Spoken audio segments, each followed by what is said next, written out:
Hi,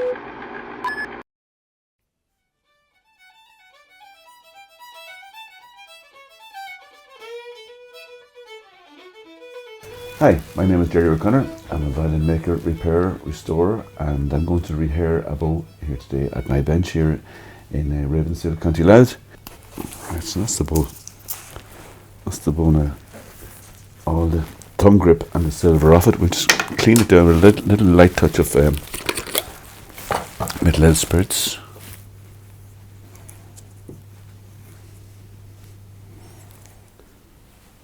There's no shortcut in it.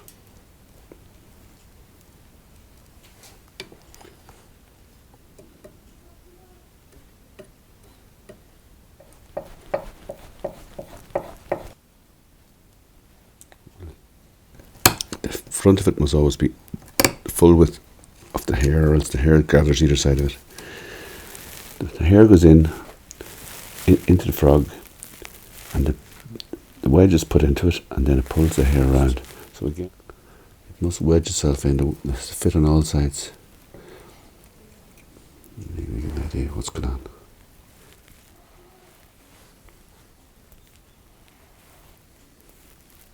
Just for convenience, it just sits better, maybe less chance of the knot should never open.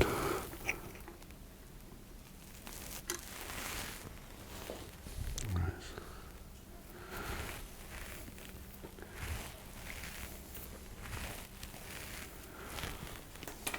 There we go.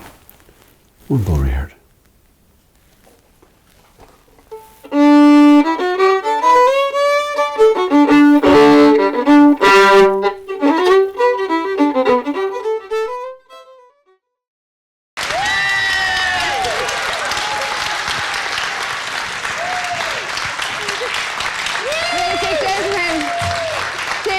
McNamara.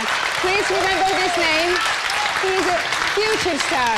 He's excellent and he's great personality as well. He's my little buddy.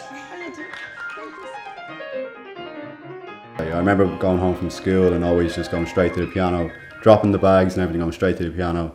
I kind of knew it was always what I loved more than anything else.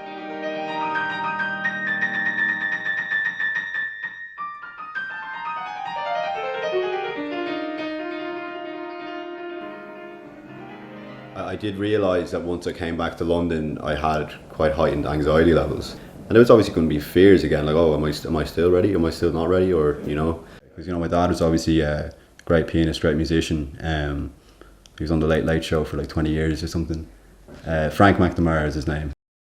And also, like, the more you learn, the more you kind of improve as well, the more, like, kind of techniques you learn. And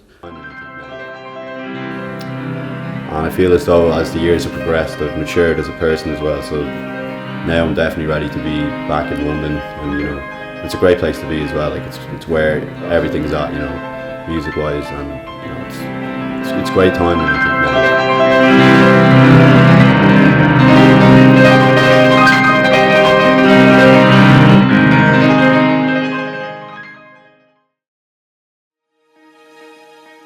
So my name is Max. I am a personal trainer. I'm newly qualified from about a year ago, so now I'm up and running. I run weekly classes and I do one-to-one training for anybody of any age, and just help them on their fitness journey.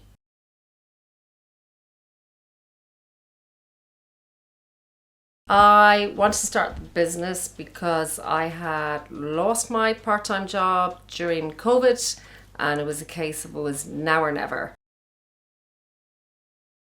Oh, definitely. I had periods where I wasn't allowed to run my classes because of the COVID regulations.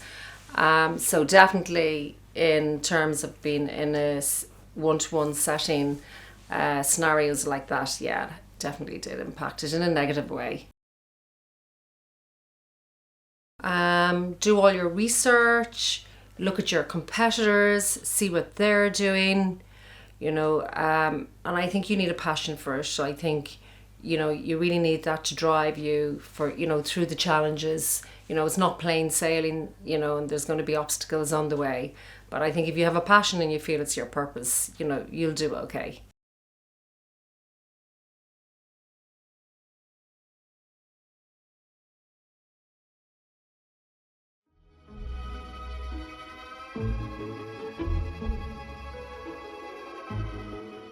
I'm Julie Maluska, and I'm doing illustration in Stillorgan. I would say that I'd look at the world differently a bit because of the fact that I do art and because of my art, or sometimes like I look at something and I'm like, oh, I can sort of take that into my art. I'd like to say that I got inspired by comic books, but it's not very comic book style. And when I was younger, I wanted to do sort of like an animation style too. I'd probably, I don't have a dream job, but I'd like to just have enough income from art to where I don't have to have a regular job and I can just sort of live off that with, you know, like someone or something. My name's Chris Casey and I'm a student in the animation course here in Stillorgan. My art style is still very young, I'd say. I haven't found a distinctive style. I suppose by a product of my lack of experience and newness, I use a lot of saturated colors, have a strong sense of line.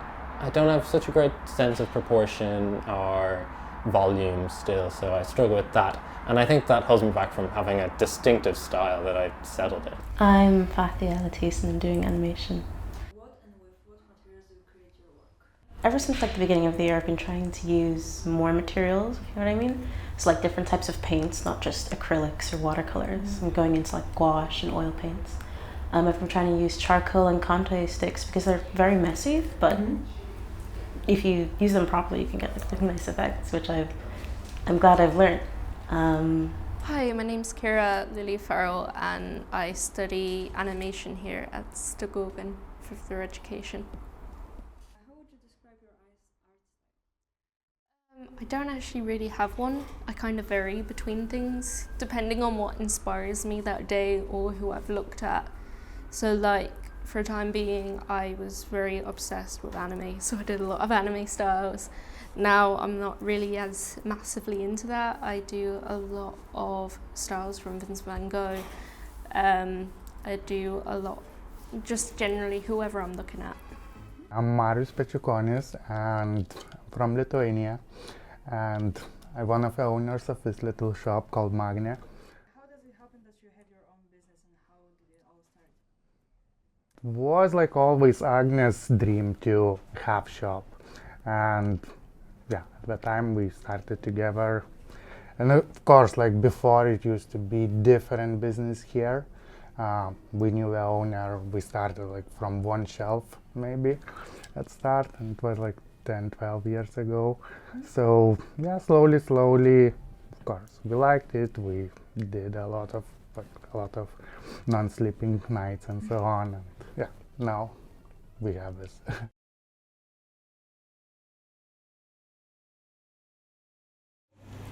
My name is Tunde Hassan. I'm a personal trainer. It was a weird one actually. So basically what happened was I grew up in Ireland, and when I lived in Ireland I never trained. Like training wasn't really something I did. I used to be very active. I used to play a lot of sports when I was younger, but as I got older I stopped playing sports. As when I got into uni, stopped playing sports, partying took over, and when I finished uni, I moved to London. I moved to London when I was 22. And when I moved to London, I literally knew nobody. I knew absolutely nobody. So I thought to myself, what's the best way to socialize and get to know people and stuff like that? So I just thought, let me join a gym. So I was in London by myself. I decided I need to meet people. Let me join a gym. So I joined the gym, started training, and I just started seeing crazy results, you know, and I just loved going to the gym. I met people, made friends there as well, of course, and I just started to enjoy training more and more as I progressed in it. So after a while, I just decided, you know what, I'm going to do my personal training course. So I got my level 2 and 3 PT qualifications, and that qualified me as a personal trainer. And I just started personal training from there.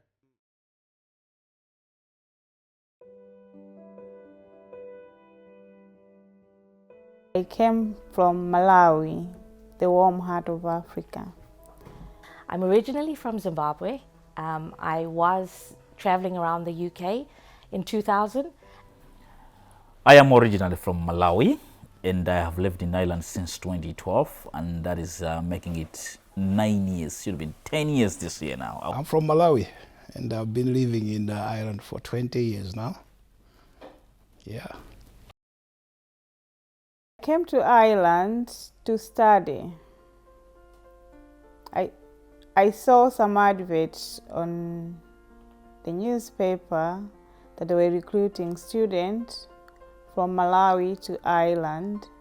So when I saw it, I was very interested, and I went to one of the meetings and I enrolled myself in a course, and it was very easy because Malawi at that time it was visa free. They were offering cheaper colleges then. So in 2012 I came here as a student.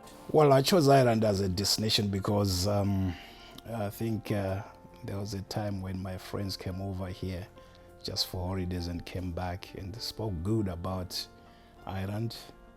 And again, I think that time, there was a shortage of labor in Ireland during that time. So they used to send agencies over to Africa to recruit from there. So some of my friends were actually recruited then, and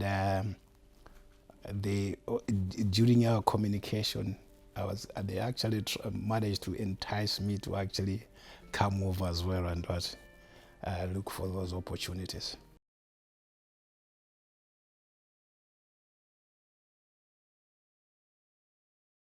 Have your school been given a lot of flexibility around the matter of COVID-19? Well, at the start they did. We were first given a lot of time off. We were given extensions on assignments or essays, but they eventually cracked down on that once the restrictions were being lifted up. They handled it well in some capacities, others not so much. So I know you have a business, and I was just wondering, how has COVID affected that? Well, when the pandemic started, we were always very, very busy in the studio. And basically, when COVID hit, we had to shut down. And when we shut down, then basically everything just stopped. And when everything stopped, obviously, you know, there was no money coming in and stuff like that. Obviously, we had the pandemic unemployment, but it basically affected our business as being a tattoo studio because we're one-on-one with people. So anything with kind of unnecessary, you know, close quarters with people, that was basically we had to stop then, basically. So you were going to play at an event just before COVID started. What was it like? What was your experience when the event was cancelled because of it?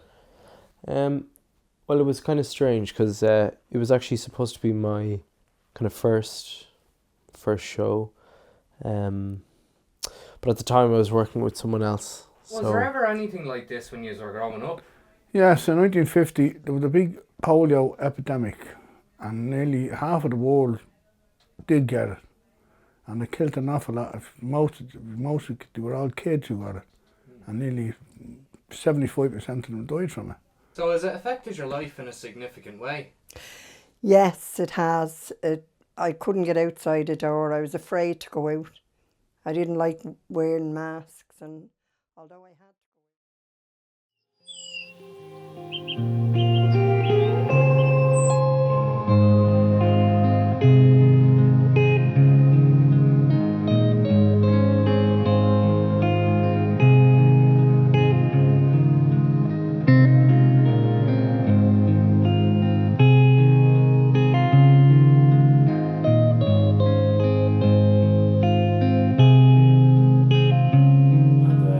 halfway through Lamin at the moment, or more or less halfway through? I'd say 2/3. 2/3. How's it been this year?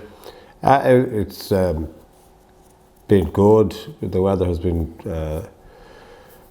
very good up to the last few days, but you'll always get, it's been a good a good few losses. There'll always be losses for various different reasons. As someone said, where you have livestock, you'll have dead stock. But that's just a fact of life, a fact of farming life.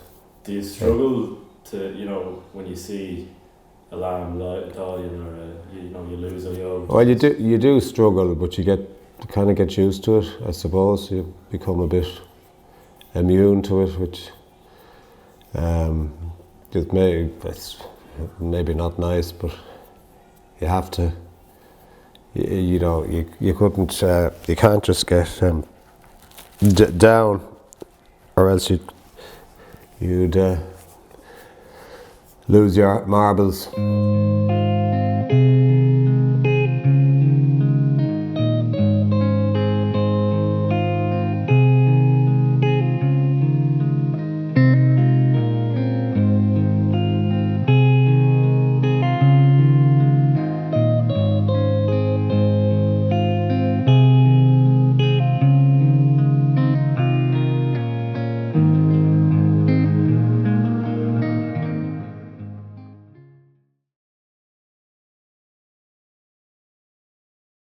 I was always interested in music from a young age.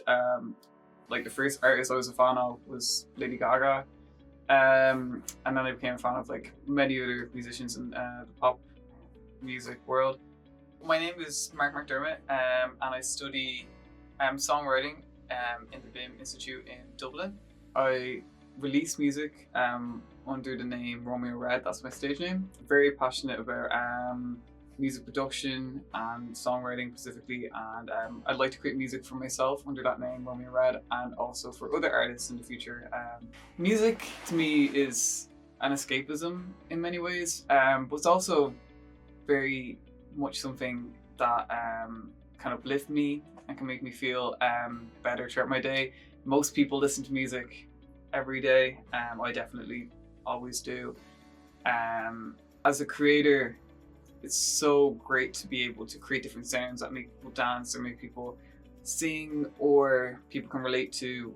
I just love doing that, and I find it really fun to just be creative on my computer and come up with different sounds and try to create songs that I really like and enjoy. My creative process with songwriting is usually I hear an idea either in my head. I just come up with an idea for like a melody line, and I like to expand upon that. So that song I was playing earlier that translated into this track, this actual song here, with all the instruments in it, that originally started out just in the key of G. So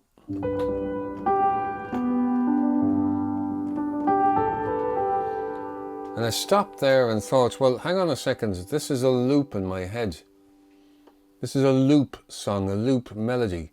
I wanted to go round and round and yet people not being bored with it. So how can I do that? So if I just played a C directly after a G, I get a kind of a flat note. It's final. But by adding in an E, I get a suspended kind of a feel. So the song then moved to this.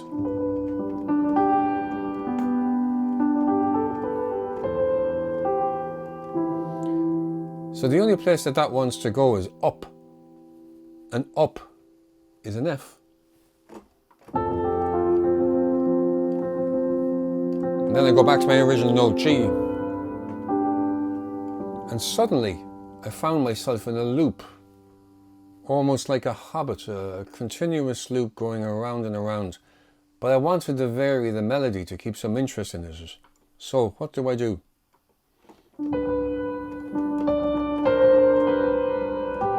And do that again. Instead of doing, I shifted those two notes up by 2. And I get a different feel. Back to the original loop.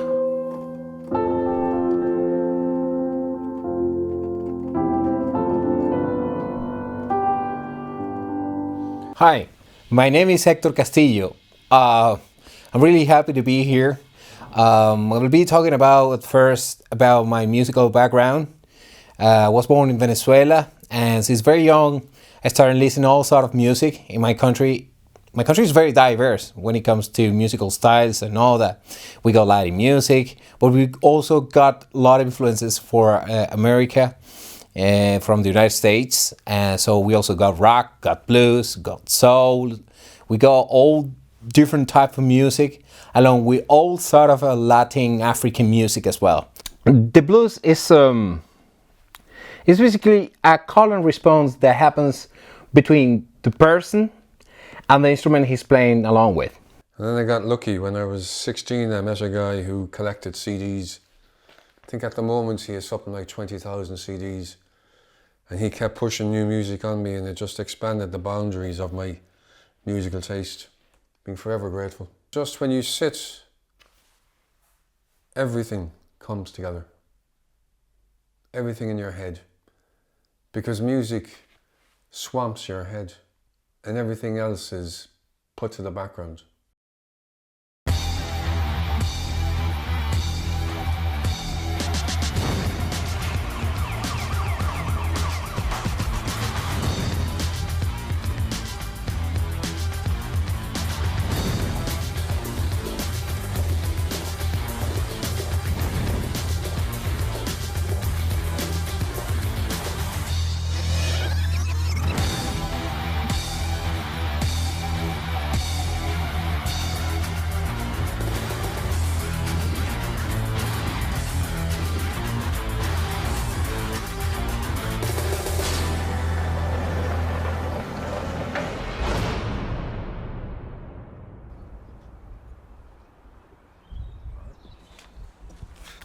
So bad. It's been a while. It's been a while.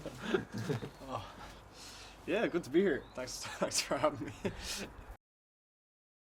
I remember setting. It was like the first time I'd had like a massive group of people over to my house, and we're like, so yeah, we're just gonna film this movie. Don't worry, it'll be fun. It'll be great. And then they're like, okay, so people start showing up at the door. I'm like, okay, so we'll do this, and then we make a plan.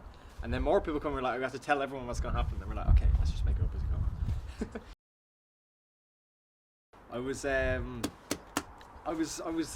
bits here and there. I was one of Thanos' minions, and then I was what else was I? I was a Vietnam Vietnamese guard outside the shed. I was two, and then I was a dead body. I was a dead body just placed either just to fill the scene because we were running low on numbers.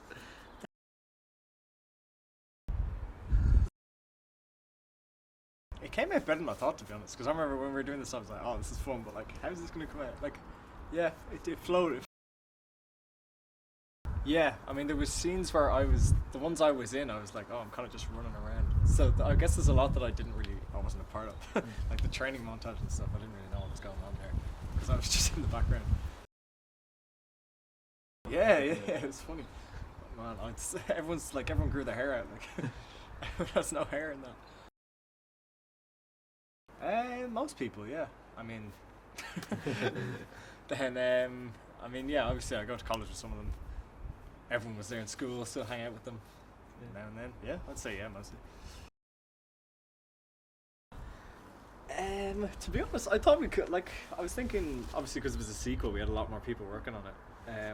The first one was just kind of it was a project, it was a history project in fourth year. And then we were like, oh, it was really fun, let's just do another one, try and get as many people into it as we can. So, I never expected anything big, but I just wanted to just have fun with it, to be honest. Yeah. And it was, so it was a fun day. There was maybe 15 people there trying to make Maximum Prejudice 2, opposed to the 5-ish making Maximum Prejudice 1. So you end up with a lot of kind of filler because we wanted everyone to be in the film. Because, they spent their time to be there to be in the film. So obviously we didn't want to just dump any of them.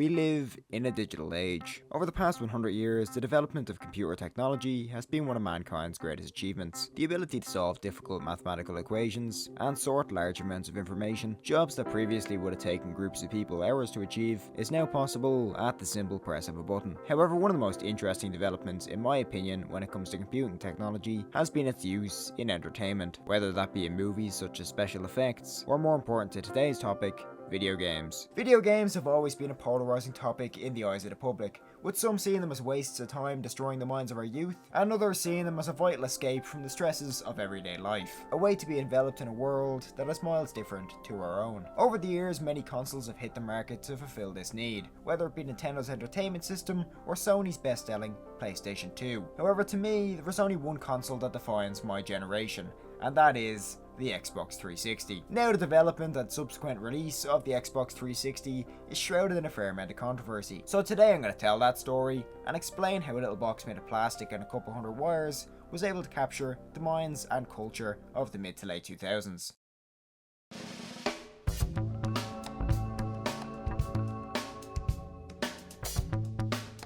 Before we discuss the Xbox 360 itself, it's important to see what led up to its release. The Xbox 360 was the predecessor to this thing, the original Xbox.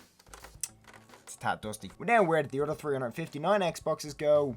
I don't really know. This thing was released in 2001 and was competing with Sony's aforementioned PlayStation 2 and Nintendo's GameCube. It was developed by a small group of computer engineers at Microsoft, and for a first 14 consoles, it didn't do too bad, with 24 million of these bad boys being sold in its lifetime. It was the first console to feature a truly successful online service, a feature which would carry over to the Xbox 360, and its success can largely be attributed to two games, Halo Combat Evolved and its sequel Halo 2. However, in comparison to the PlayStation 2, it was completely blown out of the water, with that selling well over 155 million units. So as early as 2003, Microsoft was already working on the Xbox's replacement, the Xbox 360. The development of the Xbox 360 was shrouded in mystery, with Microsoft teaming up with many notable companies such as IBM and ATI.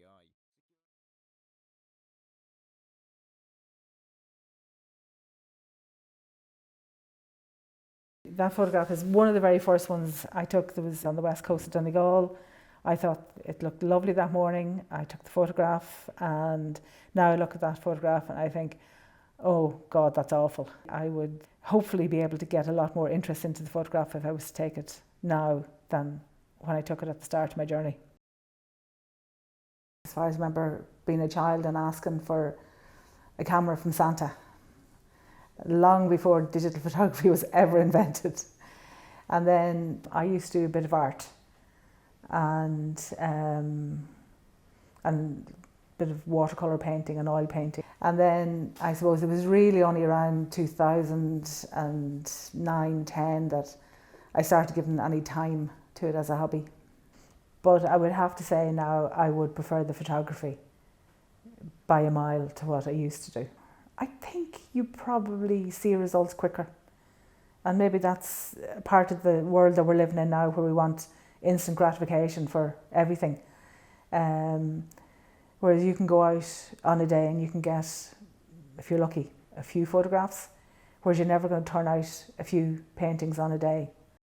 I started off with landscape photography, and landscape will always be my absolute love and go-to.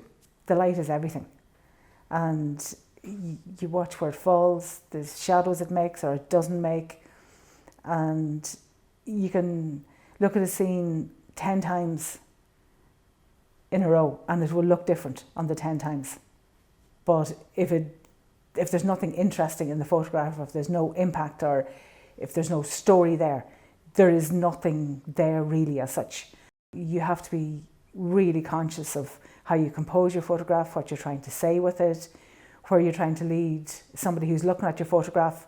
Do you want, if you want to lead them into the middle of the photograph to look at something or to the side of it, you have to be conscious of the journey that the viewer's eye is going to take through the image.